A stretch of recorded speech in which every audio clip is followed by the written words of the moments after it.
Yes, Grog is a Goliath, not a Colossus. Did I mention that these videos are unscripted? Anyway, as per usual, before I jump into this, the usual disclaimers. There will be spoilers ahead. So if you haven't seen The Legend of Vox Machina Season 2, episodes 4 through 6, you might want to stop the video here. Secondly, these are my first impressions. My opinions may change later.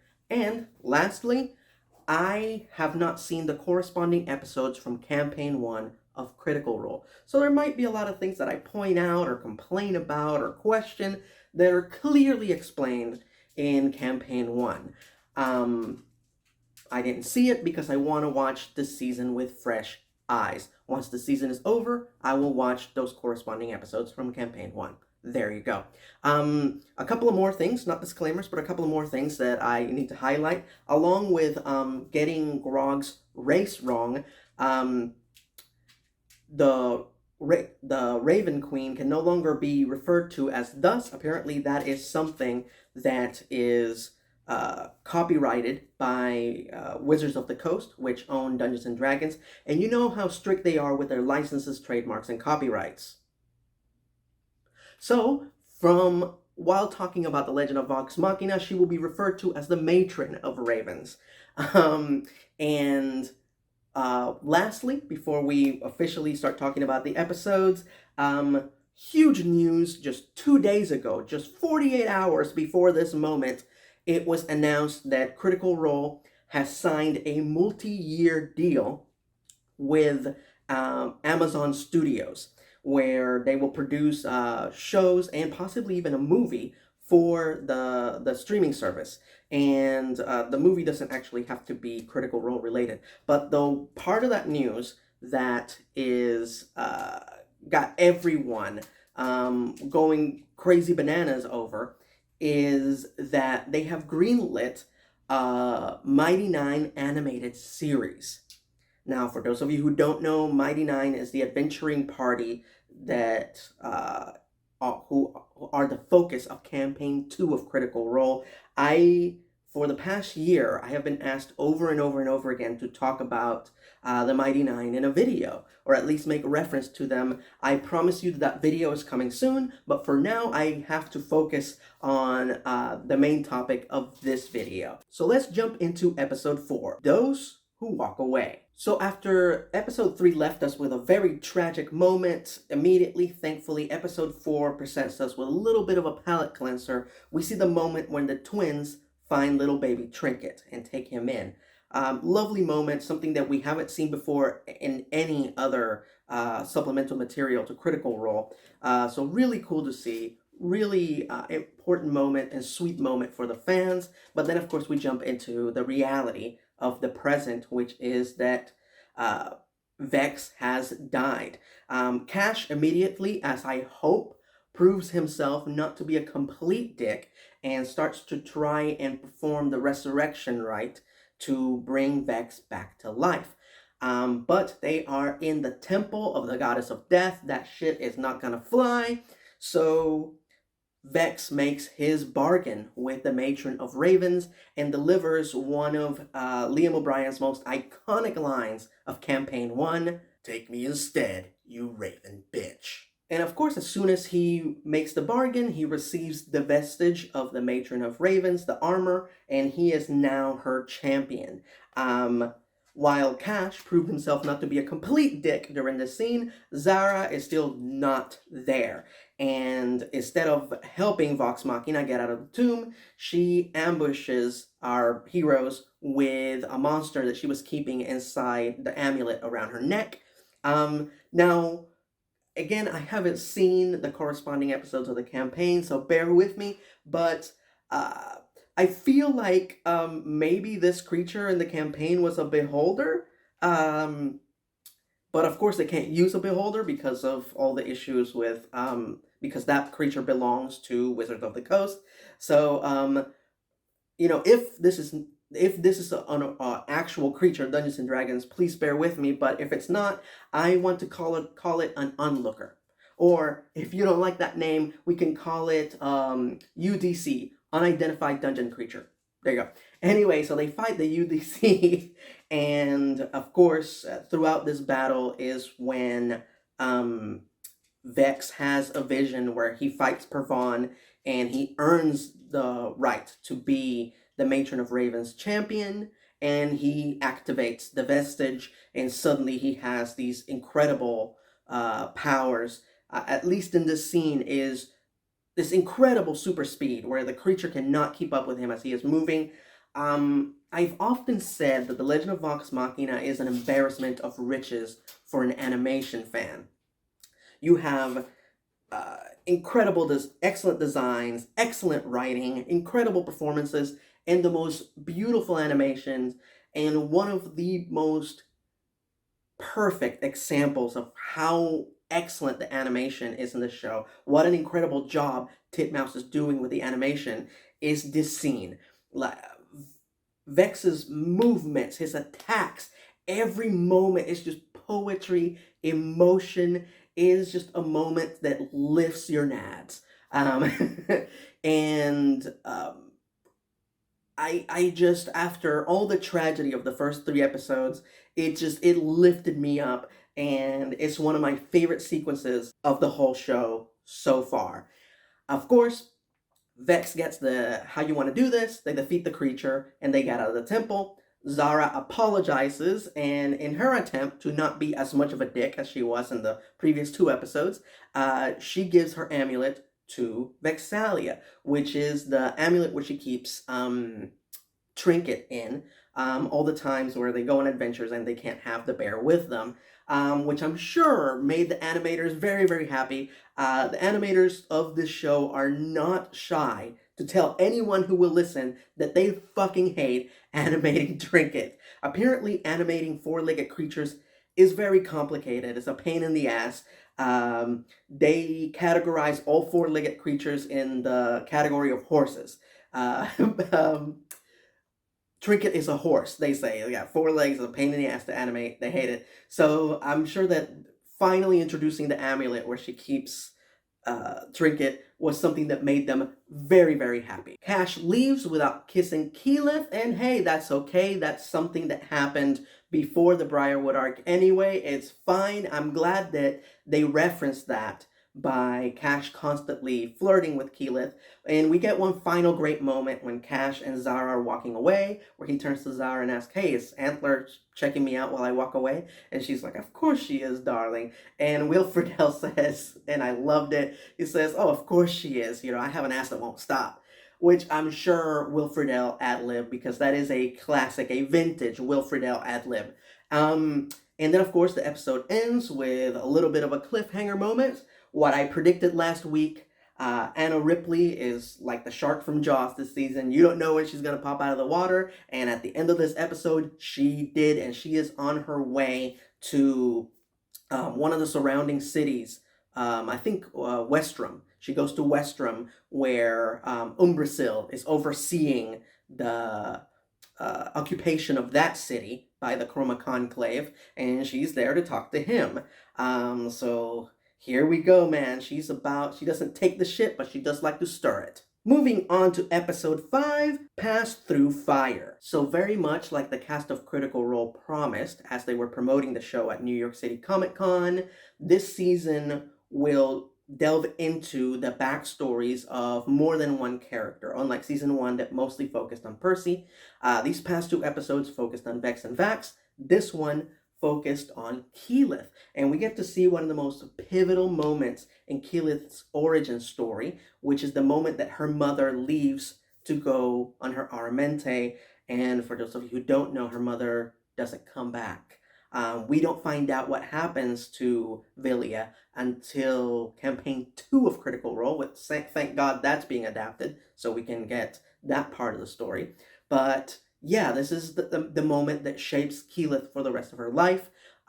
Beautiful scene that was casted beautifully. First we have Fred Tatasciore, the great Fred Tatasciore as Keyleth's dad. Corin, I believe is his name. As young Keyleth, we have Kestrel Regal, Sam Regal's daughter. For those of you who don't know, Kestrel's hero is Marisha Ray. She loves Marisha Ray. That's who she wants to be when she grows up. She even chose Marisha Ray's character when they did a one shot where Ashley was the DM, the Johnson Johnson Corporation one shot, I believe it was called. She chose Marisha's character for that. So for her to get to play young Keyleth, I'm sure she was beyond happy to do that, and she did a fantastic job. She is most definitely her father's daughter. But the casting that everybody's talking about, and rightfully so, uh, is Keyleth's mother. Now, as a quick sidebar, never forget that the cast of Critical Role created these characters for a game that was never supposed to be seen on a stream, let alone a freaking TV show. So they created the characters based on things that they like, things that they thought would be fun to roleplay as.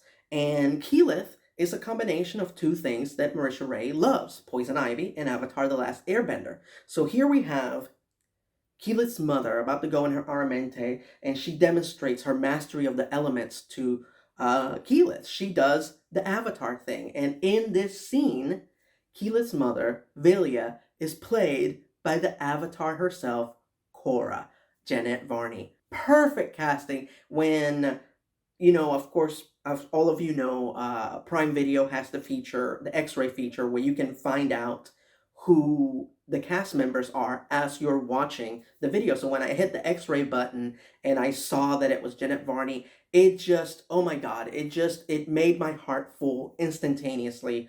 What a perfect choice. Love Jeanette Varney. They couldn't have picked anybody better to play Keyleth's mother. So we cut to the present. Our heroes are on their way to Rhinecleft to meet with Osiza's mate to find out where the rest of the vestiges are. And the story services Grog's subplot, which is that he is the one this season who is being corrupted by a demonically possessed weapon, as opposed to Percy in the first season. Craven's Edge is slowly but surely corrupting Grog, but of course, this isn't Percy, this is Grog, so the corruption, everything is a lot different. It's a different flavor. It's same concept, but very different presentation style. And we get the most Grog moment in the show so far, which is he's being corrupted by the sword while he's taking a dump. Like, it couldn't get any more Grog than that. During an interview promoting the show, Matt Mercer was asked, like, what was his idea, his concept behind this subplot, and he said that he was always fascinated by the idea of the absolute worst person receiving a very powerful item from a sword and sorcery like fantasy world. And he used the example as like what it would be like for Stanley Spadowski from UHF to get a hold of the One Ring. And in that moment, I realized that I love Matt Mercer. Holy shit. What a perfect analogy. But anyway, no time to fully service that storyline and find out what's going to happen next with Grog, because there is trouble in Pyra, the home of the Fire Ashari, where Keyleth was supposed to go to complete the fire part of her Aramente, her fire Aramente. But there's trouble over there. They need to get to Rhinecleft, but Keyleth diverts and goes over there to help out, and thank God they did, because this is the spot where a long time ago, Allura Vysoren and her own adventuring party trapped Thordak, the Cinder King, the leader of the Chroma Conclave. And when he escaped, he left the rift open, and now all these fire demons are coming out and they're destroying Pyra.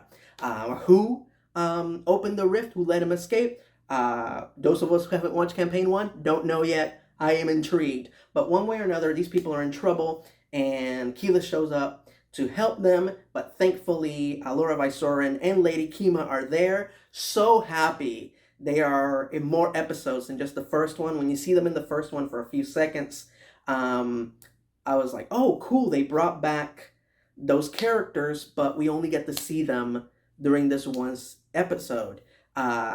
What a waste of Indira Varma and Stephanie Beatriz talent. They brought them back to voice these characters for just this one scene, and then we get to see Alora and Kima in action for the first time ever on the show, but it's very brief, and I was like, okay, well, it's just a little taste, but I get it. They're not the titular characters. I understand. So happy to see them in this scene and see them kicking ass. And of course, Alora sees Keyleth. It's like, oh, thank the gods you're here. Where's the rest of your team? Can you help us close this rift? And Keyleth delivers one of the patented catchphrases of Critical Role, which is, well, we can certainly try. So, of course, the rest of Vox Machina shows up. They're kicking ass. They're helping the people of Pyra stop this crisis, but they have to close the rift. And Keyleth and her father try to do it, but they're not powerful enough. And finally, Keyleth puts all her self-doubt out of her head. She remembers the words of her mother, and she enters the rift and delivers one of her most iconic lines in Campaign 1, and I'm paraphrasing here, which is, "I was made to walk through flame." And Keyleth, like Vax in the previous episode, levels up. She transforms into a fire elemental, which is one of her main superpowers throughout the campaign. She closes the rift, the day is saved, and now she's got a cool new outfit that, while this outfit was more invoked a spring color scheme, her new outfit is more like an autumn color scheme. So I wonder, as her outfits change, are they going to invoke all the different seasons? I don't know. We're gonna see. But so far, I'm loving the designs. During this sequence, something major happens. Vex activates the broom, so now she can fly, which is something that she does a lot throughout Campaign 1. Keyleth completes her Fire Aramente, which is officiated by the leader of the Fire Ashari, Sir Konos, played by Robbie Daymond from Critical Role's Campaign 3, where he plays Dorian Storm. Now, as far as I know, in the campaign, Keyleth completed her Fire Aramente before the Briarwood arc. Again, I haven't seen the corresponding episodes from this season, but if they just took that scene and just moved it to this season of the show, because it is an important part of Keyleth's character arc, I don't know, but I'm glad we got to see it one way or another. The point is, she fulfills her Fire Aramente.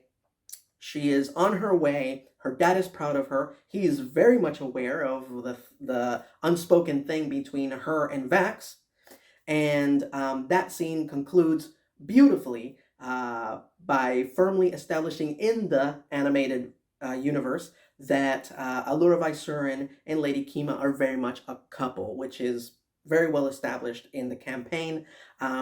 In what is one of my all-time favorite Critical Role moments, where Orion Okaba as Tiberius had this ongoing personal subplot that he created for himself, where his character was pursuing Allura Vysurin romantically, and then after they rescue Lady Kima and bring her back, Matt very subtly establishes that the two of them, that Allura and Kima, are a couple, and immediately, just the look on Orion's face, just this complete butthurt look on his face, is just delicious. Just delicious. Just one of my favorite moments, where he just pulled the carpet right out from under his feet, and I loved it. Ate it up. But no time to laugh or celebrate two people loving each other, as we find out what Anna Ripley's up to. She goes to Westrom, which is now occupied by the Chroma Conclave, and she tells Umbrasyl where to find Vox Machina. So yeah, this is a bad woman. Moving on to episode 6, into Rhinecleft. So now we delve into a little bit of Grog's backstory. We get to see him during his days when he was a gladiator. So we know probably in the next few episodes, we're going to explore more of Grog's origin, which will be cool. But that just a little taste, and then we get back to the story. Our heroes make it to Rhinecleft, where they need to meet with Osis's mate, the male Sphinx, Kamaljori, I believe is his name. And so they meet with him, and he issues them a challenge. If one member of Vox Machina can wound him, he will tell them where the vestiges are. Now, I am really, really proud to say that I figured it out the moment that they were issued the challenge. I knew that my boy, Scanlan, was the one that was going to figure it out, okay? Because this is an ancient being. Like mortals, no mortal being is going to hurt him. So I knew the way to hurt him was going to be through his emotions, and that's Scanlan's superpower. He is a bard. His main ability is to manipulate other people's emotions. And he does so by doing my favorite thing in all of Vox Machina, the animated series, which is Scanlan singing. And he creates more constructs with his powers. He creates a piano and he creates a drum set. Oh my god, I freaking love this sequence. Look, Legolas from Lord of the Rings can do flips and shit, but Scanlan can wound a sphinx with an 80s power ballad. And in my opinion, that's more badass. We also find out why specifically they casted Alana Ubach as Osisa, because not only is she lovely and a terrific actor, but she's also a great singer, and we get to hear her sing during the scene. We get to hear her do a duet with Sam Riegel. Amazing. Just a lot of great choices were made here, as per usual, by the man himself. That's just the magic of this guy. You know, as most of you know, I'm not a musical person. I usually try to stay away from musicals. But Sam Riegel is so good at what he does, so good at playing this character, so good at writing the songs that this character sings, that it is my favorite part of this show. So far, I have no problem admitting that this scene is my favorite scene from Season 2 of The Legend of Vox Machina. So with the challenge fulfilled, Vox Machina saved, Kamaljari gives the vestige, the next vestige, to Scanlan, which is a short sword called Myth Carver. He gives them that and reveals the locations to the other vestiges, the next two vestiges. One is in the Fey Realm and the other is in Westrom, which is not only occupied by the Chroma Conclave, but is being invaded by Goliaths, Grog's people. Not Colossus, Goliath. Anyway, but no time to celebrate their success. They immediately get attacked by Umbrasyl, the Hope Devourer, the acid speeding dragon. He physically manages to wound Kamaljari, and he steals Myth Carver right away. The Vox Machina just got it, and he steals the sword. But that, believe it or not, is not the most shocking thing that happens in this scene. Fighting Umbrasyl, Grog loses control because of the influence that Craven's Edge has on him, and he mortally wounds Pike. He doesn't kill her, he mortally wounds him. Vex died, and Vax had to make a bargain with a god to bring her back. She was dead. Pike has just been wounded, all right? Everybody relax. It can be remedied. What's really in jeopardy here is not her life, it's her relationship with Grog, okay? That's what you should be worried about.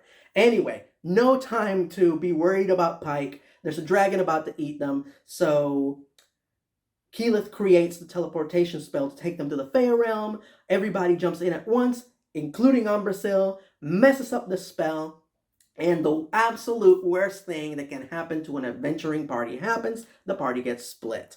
Keyleth, Percy, and the twins get sent to the Fey Realm. Grog and the two gnomes, we don't know where they went, or at least I don't know where they went. And that's where the episode ends. As I said it last week, and I'll say it again, things are gonna get worse before they get better. And those are my first impressions of episodes 4 through 6 of The Legend of Vox Machina Season 2. Feel free to share your first impressions in the comment section below. Now, if you could just humor me and allow me to get through a few quick announcements before I close out this video. As per usual, if you want to support what I do and you want bonus videos in return, feel free to support me at patreon.com/erod, where you can pledge $1, and just for that $1, you get bonus videos in return. You're helping me continue to do what I do. In return, you get bonus videos. You can't beat that with a wooden stick. On February 1st, Wednesday, February 1st, I will be releasing my next Legends of Fandom video, the topic of which was chosen by you, which is James Cameron's unproduced Spider-Man movie. So check that out on Wednesday. Then, next Friday, February 4th, I will be releasing my next video, sharing my first impressions of Legend of Vox Machina Season 2. I will be covering episodes 7 through 9 of Season 2 of The Legend of Vox Machina. So, I will see you then. Thank you so much for watching, and as per usual, don't fret, it's almost Thursday.